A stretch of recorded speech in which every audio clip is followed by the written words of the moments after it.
aí galerinha, tudo bom com vocês? Vamos continuar exatamente com as resoluções de questões para te ajudar a chegar no teu objetivo principal, que é ingressar nas melhores universidades do país. A próxima questão que nós vamos trabalhar, ela fala sobre transporte pela membrana. Vamos ver o comando da questão. A membrana plasmática é constituída basicamente por uma bicamada de fosfolipídios associadas a moléculas de proteína. Essas estruturas delimitam a célula, separando o conteúdo celular do meio externo e possibilitam o trânsito de substância entre os meios intra e extracelular. Sobre o transporte através da membrana, é correto afirmar. Meus amores, essa próxima questão, ela fala sobre membrana plasmática. Deixa eu te falar uma coisa. Uma das características principais da membrana plasmática é que ela é formada por uma bicamada fosfolipídica. Isso tudo precisava saber para essa questão, porque a questão fala sobre isso. Mas uma coisa que ela não fala muito bem é que a membrana plasmática, devido a toda essa característica morfológica dela, ela é considerada semipermeável. E o que é semipermeável? Semipermeável é exatamente a característica que ela tem de deixar passar substâncias, mas não vai passar tudo, ela é seletiva, tá bom? Só vai passar aquilo que ela está precisando, ou seja, só vai entrar na célula aquilo que precisa e só vai sair da célula aquilo que não precisa mais. No comando da questão, ele não te ajuda muito, ele fala só sobre membrana plasmática.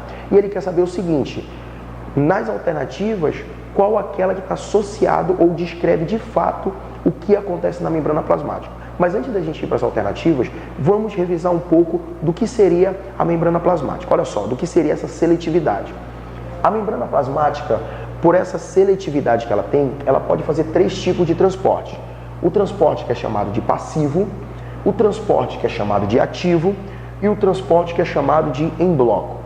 O transporte passivo e o transporte ativo, a diferença dele está associado no gasto de energia. O transporte passivo, por exemplo, não há gasto de energia. Já no transporte ativo, há gasto de energia. Por que no transporte passivo, Wellington, não tem gasto de energia e no transporte ativo tem? Exatamente por conta do gradiente de concentração. O que é o gradiente de concentração? Gradiente de concentração significa que vai do mais concentrado para o menos concentrado. Preste atenção. Como o passivo ele não tem gasto de energia, significa que qualquer substância que vá pelo passivo, ela vai de onde ela está em maior concentração para onde ela está em menor concentração, tá bom? Então, no transporte passivo, não há gasto de energia, porque vai do mais concentrado para o menos concentrado. Quais são os 2 exemplos de transporte passivo? Eu tenho a difusão e a osmose. Meus amores, para que você saiba isso, é importante que você saiba a diferença entre soluto e solvente. Por quê? Porque na difusão eu tenho a passagem de soluto, na osmose eu tenho a passagem de solvente. E aí, Wellington, qual a diferença de osmose, a diferença de soluto para solvente? Na biologia é bem básico, tá bom? Na química vocês vão ver outros fatores, mas na biologia é bem fácil. Solvente, o único que vai estar na biologia, que é o solvente universal, é a água. Então, tudo aquilo que não for água é soluto.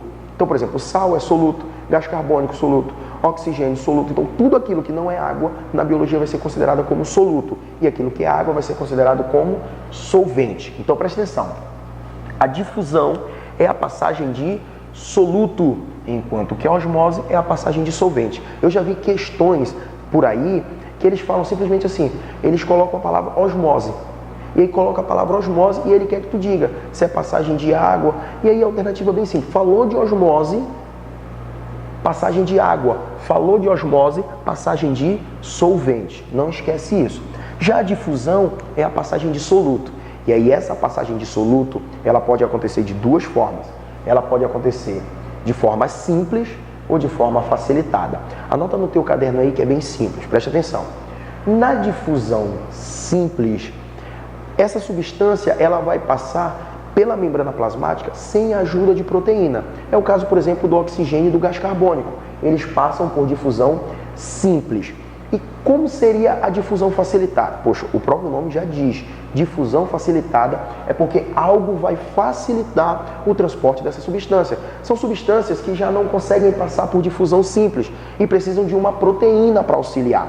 E aí, o que vai acontecer? Na difusão facilitada, Anota no teu caderno. Na difusão facilitada, eu tenho o auxílio de uma proteína. Então, difusão simples e difusão facilitada, qual a diferença principal? Na difusão simples, não tenho a presença de proteína. Na difusão facilitada, eu tenho a presença de proteína. Peraí, Wellington, não entendi. Quer dizer que, se tem proteína ajudando, essa proteína não vai fazer com que haja gasto de energia? Não, meus amores. Mesmo que eu tenha uma proteína facilitando essa passagem, mas vai sempre do mais concentrado para o menos concentrado. Então, se essa proteína ela está fazendo o transporte do mais concentrado para o menos concentrado, eu digo que é passivo, difusão, se for soluto, e facilitado. Tá bom? Então, não esquece isso. Então, passivo, eu tenho difusão e osmose. Difusão, passagem de soluto. Osmose, passagem de solvente. Dentro da difusão, eu tenho a simples e a facilitada. A simples é quando eu não tenho a ajuda de uma proteína. Já a facilitada é quando eu tenho a ajuda de uma proteína, tá bom?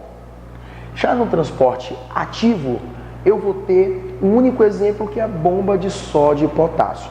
E é importante que tu saiba, nessa bomba de sódio e potássio, ela vai ter gasto de energia, porque a concentração, ela vai ser, na verdade, o transporte ele vai ser contra o gradiente de concentração. Por exemplo, fora da célula tem muito sódio, mas mesmo tendo muito sódio, a célula vai continuar mandando sódio para fora. Dentro da célula tem muito potássio. Mesmo tendo muito potássio, a proteína ela vai fazer exatamente esse transporte. Lembrando, quando eu falo em bomba, bomba é proteína. Então, a bomba de sódio e potássio é uma proteína que, por mais que tenha muito sódio fora, ela vai continuar mandando sódio para fora, e por mais que tenha muito potássio dentro, ela vai continuar mandando potássio para dentro. Ou seja, ela vai agir contra o gradiente de concentração. Ela vai agir do menos concentrado para o mais concentrado. Não esqueça isso, por isso que há gasto de energia. O último transporte é o transporte em bloco. São alguns organismos, por exemplo, protozoários, como é o caso da ameba, que faz isso, faz esse tipo de transporte pela membrana. Existem dois tipos. A endocitose, que é a entrada de substância, e a exocitose, que é a saída de substância. Endocitose pode ser dividida em dois: fagocitose e pinocitose. A fagocitose é a entrada de partículas sólidas, enquanto que a pinocitose é a entrada de partículas líquidas, tá bom? E a exocitose, o único exemplo que tem é a plasmocitose, que é a saída de substância. Existem, por exemplo, algumas proteínas que são produzidas dentro das nossas células, que elas vão agir fora da célula. E como que elas são liberadas? Por exocitose, tá bom? Especificamente a plasmocitose. Mas com base nisso, vamos para as alternativas agora.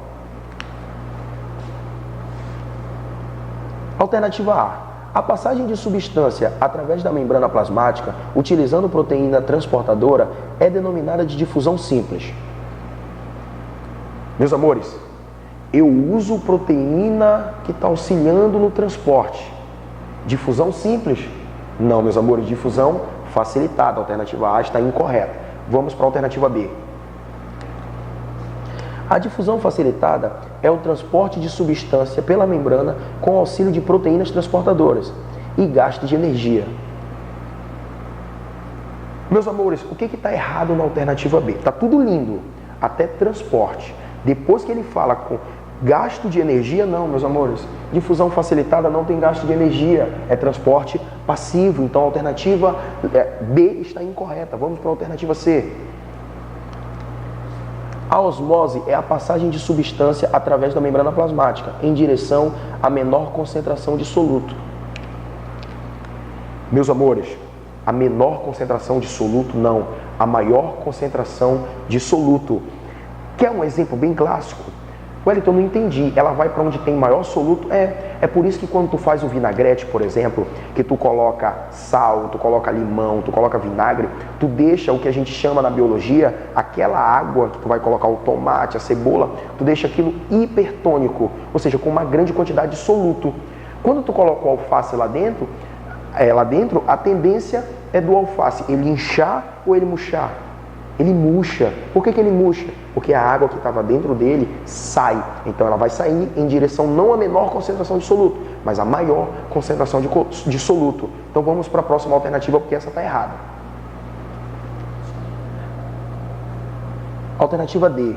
Uma membrana permeável à substância A possibilitará o transporte dessa substância para fora da célula, desde que exista ATP disponível. Meus amores, espera aí. A membrana plasmática, ela vai passar uma substância A, mas ela só passa somente se tiver energia, somente se tiver ATP disponível? Não. E o transporte passivo? O transporte passivo não precisa de gasto de ATP, não precisa de ATP. Então, ele generalizou. E como generalizou, está errado. Vamos para a próxima alternativa. Letra E. No transporte ativo, ocorre a passagem de substâncias por proteínas de membrana, com gasto de energia. Meus amores, tudo lindo. Falou em transporte ativo, falou em gasto de energia. Bem simples, bem fácil. Alternativa correta, letra E. Bem simples e bem fácil. Percebe? É muito simples isso aqui. Se tu tem esse esquema no teu caderno, tu consegue entender a questão do transporte pela membrana. Não esquece a diferença entre passivo e ativo e o transporte em bloco. Agora vamos para a próxima questão.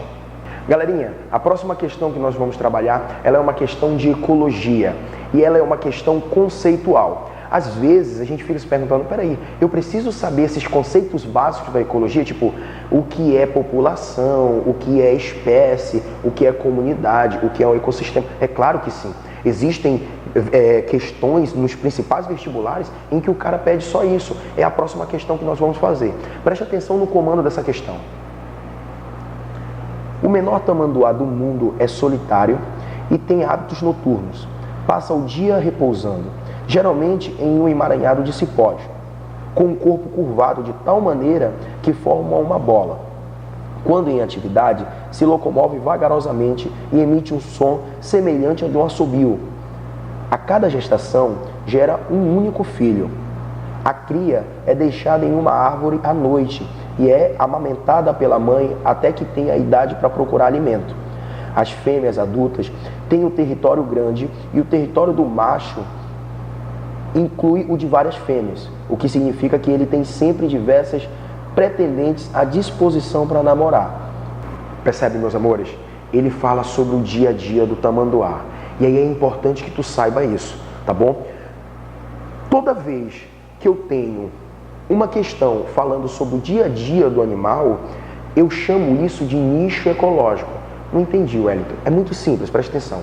Quando eu falo, por exemplo, olha, eu tô estudando um caranguejo, e o caranguejo, eu percebo que ele se alimenta tantas vezes por dia, ele se alimenta durante o dia, à noite ele se esconde, ele tem mais de uma parceira por ano. E quando eu conto o dia a dia do organismo, isso nada mais é do que um nicho ecológico que ele ocupa. Preste atenção, porque nicho ecológico é uma questão, é um termo que já foi cobrado em muitas universidades, em universidades conceituadas, tá bom? Então fica de olho. Então nicho ecológico é exatamente o lugar que o organismo ocupa no ambiente. O lugar que eu digo é as características principais dele, o dia a dia dele. Então fica de olho, tá bom? Fica de olho nisso. Então, se eu falo do dia a dia do animal, isso eu chamo de nicho ecológico. Então, vamos para as alternativas para ver o que ela pede. Essa descrição sobre o tamanduá diz a respeito do seu, letra A, hábitat. Meus amores, o que é o hábitat? O hábitat, ele nada mais é do que o endereço do indivíduo, onde ele mora. Por exemplo, é muito simples de tu entender. Quando tu olha, por exemplo, fecha os teus olhos e imagina um leão. Tu vai imaginar um leão numa neve? Tu vai imaginar o leão no meio de uma mata amazônica? Não. Né? Geralmente o ambiente é rasteiro, com árvores em alguns lugares. Isso eu chamo de hábitat. Então o que é o hábitat? É o endereço do organismo. É como eu falo, por exemplo, imagina um peixe. Não imagina um peixe no teu prato. Imagina um peixe no ambiente em que ele vive. Tu vai imaginar o peixe onde? Na areia? Não, tu imagina num ambiente aquático, na água. Então esse é o hábitat dele, tá bom? Então o hábitat é exatamente o endereço. Então não é essa a alternativa. Vamos para a alternativa B. Letra B, biótopo. Meus amores, O biótopo, ele nada mais é do que as condições físicas e químicas do ambiente. Então, tudo aquilo no ambiente que a gente chama de abiótico representa exatamente o biótopo. Peraí, Wellington, abiótico? O que é abiótico? Abiótico, meus amores, é tudo aquilo que não tem vida dentro de um ecossistema. São duas classificações, biótico e abiótico. Biótico é tudo aquilo que tem vida e abiótico é tudo aquilo que não tem vida, tá? Já o biótopo, ele é exatamente um exemplo de abiótico. Então, essa alternativa também está errada. Vamos para a próxima alternativa. Letra C, nível trófico. Meus amores, para eu saber o nível trófico, geralmente ele teria que dar na questão aí o que o tamanduá come ou deixa de comer, tá bom? Então, nesse caso, ele não está falando de nível trófico, tá bom? Então, nível trófico está errado. Vamos para D. Nicho ecológico. Meus amores, letra D, correta. Preste atenção. Não vi só uma questão, não. Vi várias questões dessa. Então, falou do dia a dia do organismo, quantas vezes ele reproduz, o que ele come, o que ele deixa de comer, como ele vive, eu chamo isso de nicho ecológico. Preste atenção, porque se houver dois indivíduos de espécies diferentes vivendo em um mesmo nicho ecológico, vai acontecer o que a gente chama na biologia de competição. E aí, alguns fatores vão influenciar, como ou o organismo troca de nicho ecológico, ou um dos dois vão acabar entrando em extinção. Tá bom, meus amores? Mas questão simples, questão fácil, letra correta, letra D. Vamos para a próxima questão. Meus amores, olha só. A próxima questão que nós vamos trabalhar é também de ecologia voltada a meio ambiente e são 3 termos que a gente costuma utilizar e a gente não conhece muito bem. Tá bom? Mas vamos para a questão e você vai entender o que eu estou falando. Para diminuir o acúmulo de lixo e o desperdício de materiais de valor econômico e assim reduzir a exploração de recursos naturais, adotou-se em escala internacional a política dos 3 R's: redução, reutilização e reciclagem. Um exemplo de reciclagem é a utilização de... Meus amores, olha só. Existem muitas pessoas que costumam errar exatamente esses 3 termos. Não sabe a diferença entre redução, reutilização e reciclagem. Tem gente que não sabe a diferença entre reutilizar e reciclar. Meus amores, quando que eu sei, Wellington, que é reciclagem e reutilização? Toda vez que eu pego um elemento, por exemplo, eu peguei 10 garrafas PET e dessa garrafa PET eu fiz uma árvore de Natal. Wellington, isso é reciclagem ou reutilização? Meus amores, isso é reutilização. Wellington, eu peguei um pneu e cortei e fiz um balanço para o meu filho. Isso é reutilização ou é reciclagem? Meus amores, isso é reutilização. Tem muita gente que faz reutilização achando que está fazendo reciclagem. Ah, olha, Wellington, eu tomo um refrigerante, mas eu não posso levar o casco, tem que devolver vai como uma forma de reciclagem. Não, não é reciclagem, é reutilização. Então, quando que eu considero que é reciclagem? Quando eu passo por um processo químico. Então, por exemplo, eu peguei alumínios, latas de cerveja, por exemplo, de alumínio, derreti e fiz lingotes, que são placas de alumínio, e vendi. E com essas placas de alumínio, o cara fez uma televisão ou um data show. Opa, isso sim é reciclagem. Que ele pegou um produto, passou por todo um processo químico e daí depois disso ele produziu uma outra coisa. Isso eu chamo de reciclagem. Então não confunda reciclagem com reutilização. Com base nisso, vamos para as alternativas para ver o que a questão quer. Letra A. Garrafas de vidros retornáveis para cerveja ou refrigerante. Meus amores, lembrando, o que ele quer é um exemplo de reciclagem, não reutilização. O que a letra A está falando é reutilização e não reciclagem. Então a A está incorreta. Vamos para B. Letra B. Latas de alumínio com material para fabricação de lingotes. Perfeito. Wellington, que são lingotes? Lingotes são placas de alumínio que são vendidas exatamente para a produção de diversos equipamentos eletrônicos ou outros fatores. Podem ser usados para outras coisas, tá bom? Mas aí é um exemplo de reciclagem, porque eu peguei latas e passei por um processo químico e formei uma outra estrutura, tá bom? Mas vamos ver por que não seria a letra C. Sacos plásticos de supermercado como acondicionante de lixo caseiro. Meus amores, eu peguei um saco que eu peguei com compras e eu estou utilizando para colocar lixo. Isso é reciclagem? Não, isso é reutilização. Tá errado, vamos para D.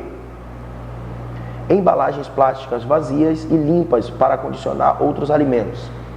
Meus amores, a letra D também é um exemplo de reutilização e não reciclagem. Tá errado, vamos para E.